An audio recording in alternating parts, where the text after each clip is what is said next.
I learned a lot about business in prison because I watched guys doing the right thing and just waiting to get a job, but there weren't enough jobs for everybody. And if they were lucky enough to get a job, it didn't pay enough. It might cover their basic needs, but they were still struggling and they had no quality of life. And then I looked at the guys running businesses. The only problem is it's prison, so none of these businesses are legal because prison doesn't empower people. It doesn't teach them entrepreneurship. It teaches people to be low-wage earners.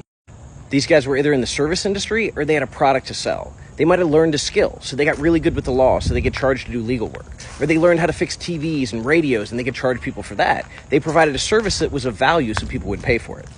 And some guys just had a pipeline to products. They had access to drugs or access to cell phones, and they could sell those things and make money. They didn't produce anything. They didn't manufacture anything. They were just the middleman, and they made insane profits off of that.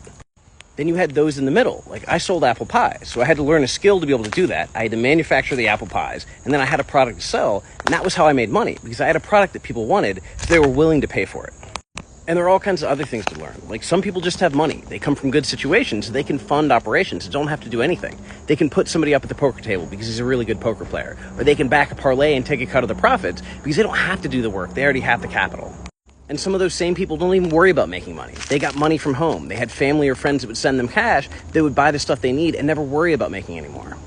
And that is all translated really well out here because I find guys who say, hey, if you can set up a real estate deal, if you can just put us together, we'll give you 10% or we'll give you 20%.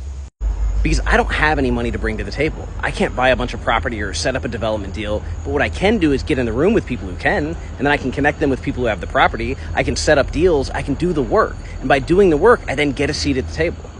And as recently as 6 months ago, I didn't know that any of this was possible. I thought that you needed an MBA from some fancy school, or you had to come from a family with money, or you had to have made money yourself. But what I'm realizing is you just try and you fail, and you try and you fail, and eventually you succeed. But as long as you keep trying, eventually you're going to get there.